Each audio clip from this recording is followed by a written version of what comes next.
Today is also the last day of the 8-day observance of Passover, the celebration of the delivery of the Israelites from bondage in the land of Egypt. These two celebrations don't always occur at the same time, but they are usually close to one another. In Western Christianity, Easter occurs on the Sunday after the first full moon on or after the vernal equinox. Isn't that interesting? So Christianity, which presumably was a step above and away from earth-centered ideas of paganism, nevertheless uses the rhythm of the earth to establish its holiest day. Establishing the dates of Passover is somewhat more complicated. The Jewish calendar is a lunar one with 354 days a year instead of the 365 days of the solar calendar, which is the calendar used almost all over the world because it keeps the seasons at the same time of the calendar year. The Jewish calendar therefore slides backwards every year, but this is corrected by the insertion of an additional month periodically, so the solar calendar, which we all use, Jewish observances slide backwards a few days a year until that extra lunar month is inserted and they jump forward 28 days. Now, this keeps them in line with the seasons even though they jump around a little bit. It's interesting to note that Islam also uses a lunar calendar of 354 days, but it doesn't insert any corrective extra months. That's why in Islam, events slide backwards 11 days a year, and their holy days, like Ramadan, for example, might occur at any time during the year, at any of the 4 seasons. At 11 days a year, it takes 33 years for the Islamic calendar to go completely around the seasons. This use of different calendars explains why Easter and Passover are always close, but not always exactly in the same relationship. Easter almost always falls during Passover, but occasionally it does not. The last time this happened was in 2016. It was only a few days out, but it was not during Passover. So today is the last day of Holy Week for Christians and the last day of Passover for Jews. What do these holy days mean? Easter, of course, represents the day on which Jesus was resurrected from the dead after dying on the cross 3 days before. Jesus, of course, was a Jew and would have observed Passover. The Gospel of John reports that Jesus was 30 years old when he began his ministry, and it recounts 3 separate Passovers which it included, and therefore Jesus was 33 years old when he was crucified. Now, the crucifixion is probably the easiest part of the Easter story for most of us to believe. Probably most of us believe it happened or could have happened if we spend any time thinking about it. After all, we know from other historical evidence that crucifixion was a form of execution employed by the Romans at the time of Jesus. It was often the means employed for enemies of the state because it was so cruel and inhumane. We know Jesus could well have been understood as an enemy of the state for the prophetic stances he took. He was gentle, but he spoke truth to power. It isn't hard to believe he would have been executed by the state. Now, the second part of the story, the resurrection, is much harder to believe. My guess would be that there possibly is no one here this morning who believes the gospel accounts of the appearances of Jesus after his death as literal reports of things that actually happened. I do not believe them that way, but I do want to say that I have the deepest and most profound respect for those who do. The story is very complex from a psychological and spiritual standpoint, and however it is received by any individual is deserving of respect, even if we disagree. And I hope you share that attitude with me. Not all who call themselves Christians include the resurrection in their thinking. Thomas Jefferson, the ultimate rationalist, leaves the resurrection out of his conflation of the 4 Gospels, which we know as the Jefferson Bible. You probably have a copy of it. Here's how that document ends.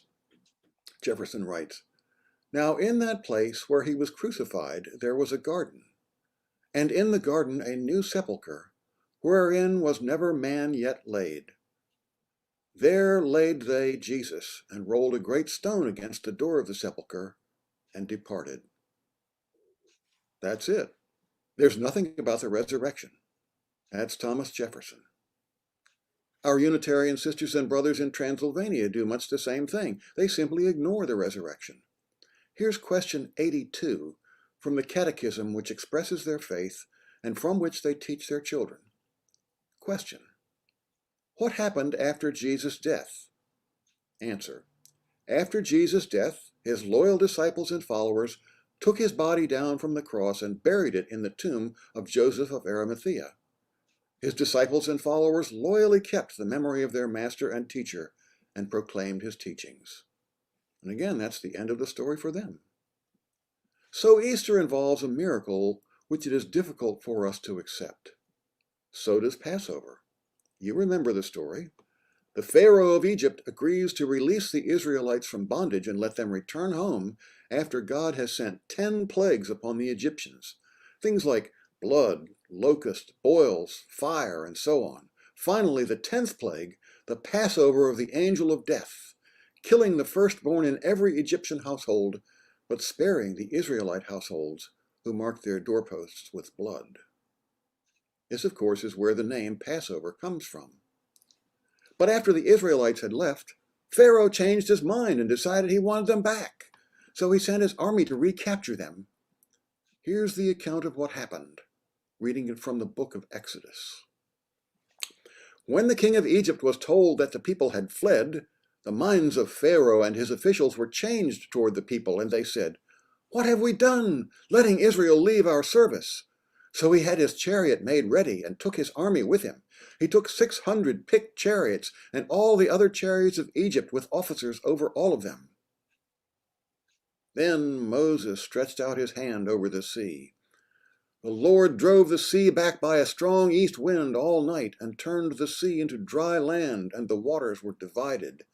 The Israelites went into the sea on dry ground, the waters forming a wall for them on their right and on their left. The Egyptians pursued and went into the water after them, all of Pharaoh's horses, chariots, and chariot drivers. At the morning watch, the Lord in the pillar of fire and cloud looked down upon the Egyptian army and threw the Egyptian army into panic. He clogged their chariot wheels so they turned with difficulty. The Egyptians said, "Let us flee from the Israelites, for the Lord is fighting for them against Egypt." Then the Lord said to Moses, "Stretch out your hand over the sea, so that the water may come back upon the Egyptians, upon their chariots and chariot drivers." So Moses stretched out his hand over the sea, and at dawn the sea returned to its normal depth. As the Egyptians fled before it, the Lord tossed the Egyptians into the sea. The waters returned and covered the chariots and chariot drivers, the entire army of Pharaoh that had followed them into the sea. Not one of them remained. But the Israelites walked on dry ground through the sea, the waters forming a wall for them on their right and on their left. So the stories of both Easter and Passover involve miracles, which it is difficult, if not impossible, for a rational humanist to accept.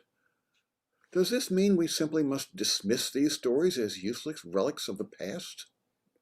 I think there is meaning for us in both of the stories. To me, the Easter story is a story about the resilience of the human spirit.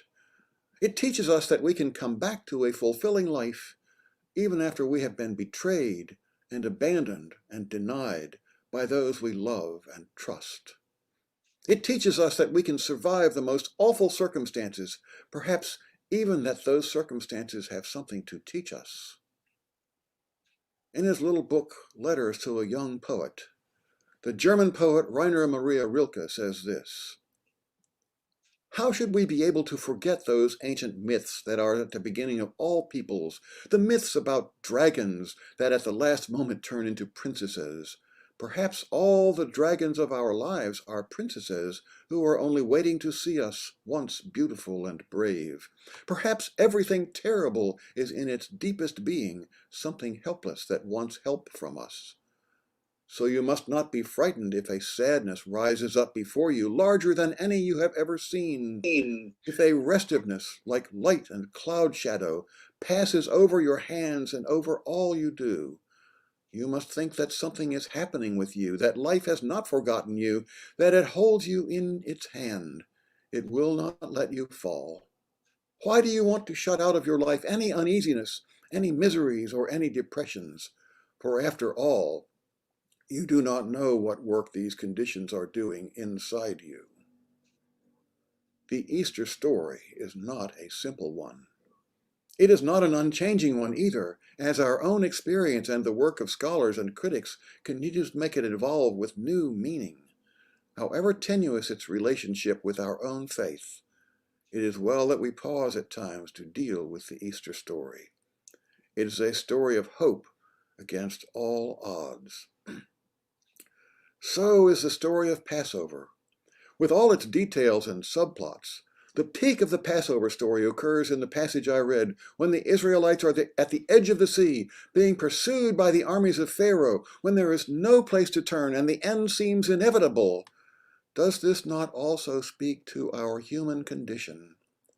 When you are at the deepest point of despair, when you are in the grasp of a destructive relationship, or the misuse of drugs or alcohol or some other destructive behavior, when you are feeling the inevitable decline and deterioration of the body and perhaps even of the mind, from which none of us can escape and from which there is no return, when you have suffered loss which is darker than death or night, loss of a parent, loss of a spouse, that wrenching loss which seems to transcend all others, the loss of a child. When you think there is no place for you to go and that you are doomed, you are at the very place in which the Israelites found themselves when they faced the raging sea before them and the forces and chariots of the Pharaoh fast approaching from behind, doomed.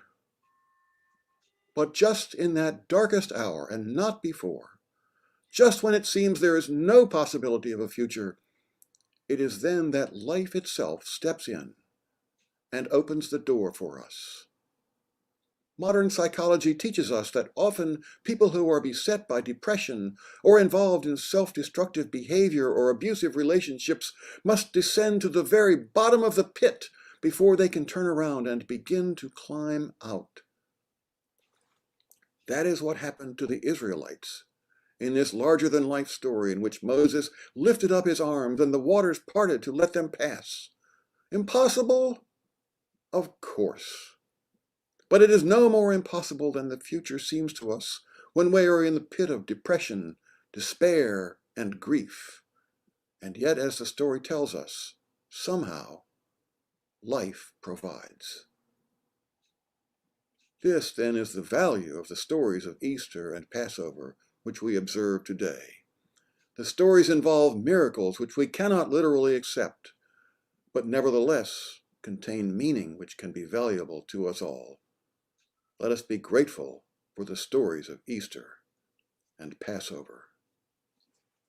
Those are some of my thoughts about the holy days which now surround us. What thoughts do you have? Let the congregational dialogue begin.